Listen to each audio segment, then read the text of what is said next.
Le Seigneur soit avec vous. Évangile de Jésus-Christ selon saint Marc.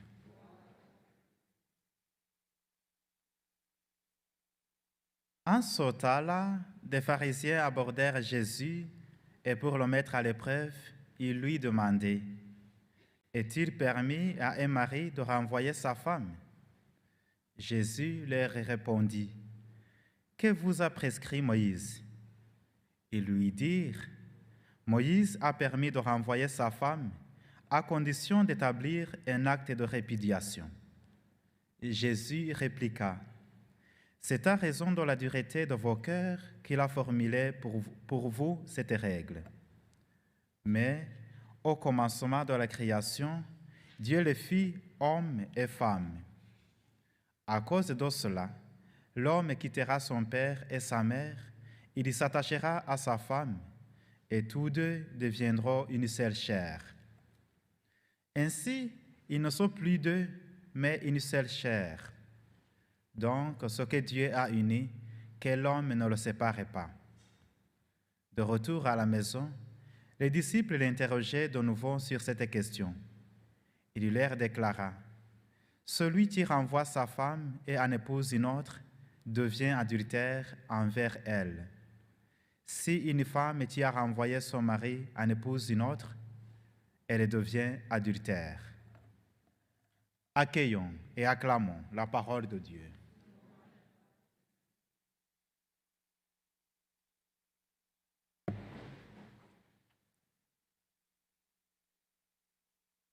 Un commentateur qui commentait cette page d'évangile notait ceci: aborder la question du mariage par celle du divorce n'est pas la plus noble façon, mais de tout temps, la plus cruciale. Et je trouve que justement, c'est la plus cruciale pour ceux qui, de différentes manières, subissent les effets d'un tel divorce, mais crucial aussi, disons-le, pour le prédicateur de ce jour, qu'il risque bien d'attendre au tournant. Heureusement, Dieu, lui, ne nous attend pas au tournant, mais il le prend avec nous. Et comme Dieu prend le tournant avec nous, prenons ce tournant dans cette question d'évangile qui est aussi une question de notre vie. Est-il permis à un mari de répudier sa femme? L'autre question corollaire serait: est-il permis à une femme de répudier son mari? À ces deux questions, Jésus répond: ce que Dieu a uni, que l'homme ne le sépare pas. Pour les disciples de Jésus et pour nous davantage, une telle affirmation reste troublante. Oui, je pense que Jésus nous trouble en disant cela. Il nous trouble parce que parmi nous, nous avons tant d'exemples de rupture, tant de chrétiens qui constatent l'échec de leur couple et tant de deuxièmes unions qui semblent plus réussies que les premières, qu'il y a de quoi s'interroger sérieusement. Est-ce vraiment le plan de Dieu que nous soyons unis pour toute la vie? Dans quel drap le Seigneur ne nous a-t-il pas mis en enseignant une indissolubilité aussi absolue du mariage? En quoi est cela une bonne nouvelle pour les jeunes d'aujourd'hui, les jeunes qui chaque jour sont influencés par une culture contemporaine sécularisée, une culture qui ne conçoit plus ni la pertinence ni la possibilité d'un tel engagement et qui dissuade de s'y aventurer? Se marier pour toujours, n'est-ce pas mettre à son cou la corde de son propre malheur? En quoi est cela une bonne nouvelle pour tous ceux et celles qui peinent sur le chemin de l'amour conjugal, qui se déchirent et se séparent?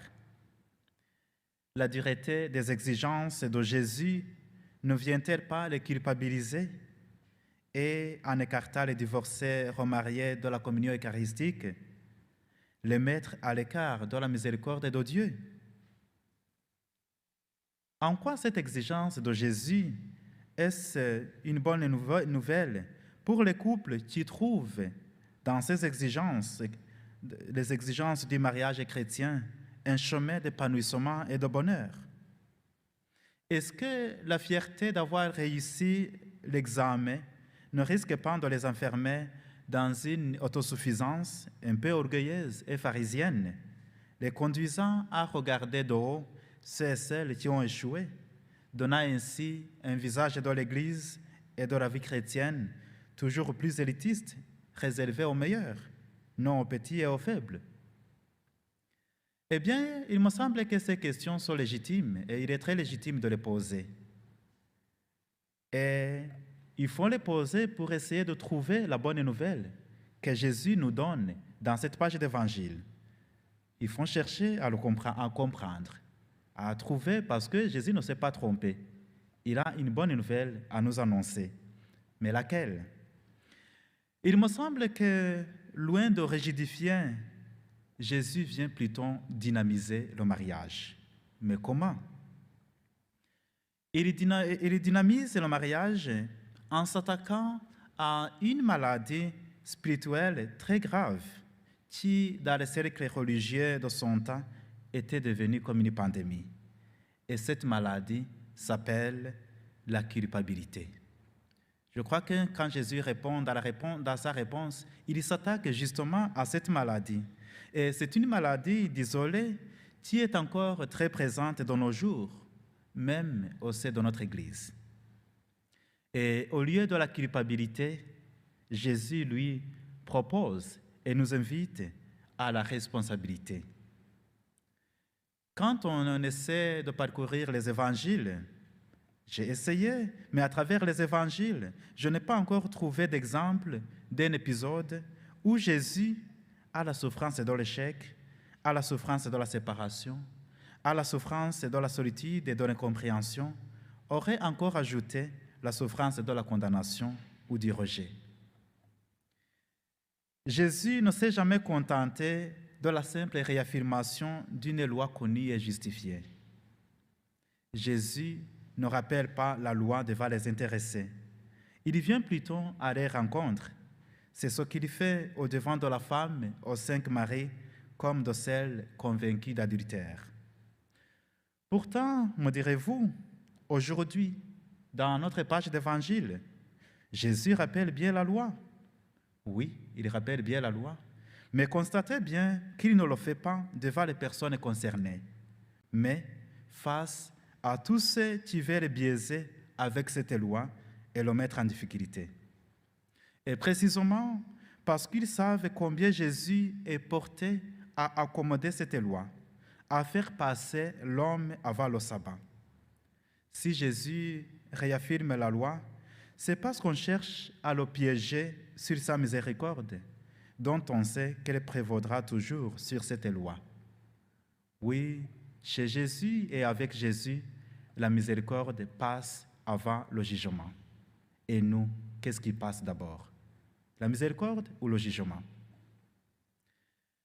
L'auteur de la lettre aux Hébreux, dans la 2e lecture, nous disait que Jésus n'a pas honte de nous appeler ses frères et sœurs, même quand on a échoué.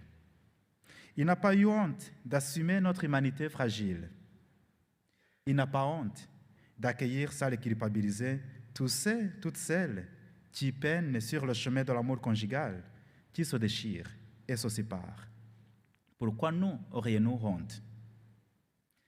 L'indissolubilité du mariage qu'il vient de proclamer à contre-courant des normes habituelles, ce n'est donc pas un moyen de juger ou de condamner ou de culpabiliser les foyers en difficulté. Je pense que Jésus, en se référant au texte de la Genèse qui nous parle du rêve de Dieu, d'une relation d'amour qui dure toujours et reconstruise le monde, Jésus nous rappelle plutôt que l'amour, c'est de l'ouvrage. Et si nous voulons partager cet ouvrage, il veut qu'on partage cet ouvrage comme des êtres responsables et non des êtres coupables. Certes, il n'appartient pas aux hommes de contredire ce que le Seigneur nous a révélé au sujet du mariage. Mais il n'appartient pas non plus aux hommes de désespérer d'un amour divin toujours plus grand que ce que l'on peut en voir ici-bas.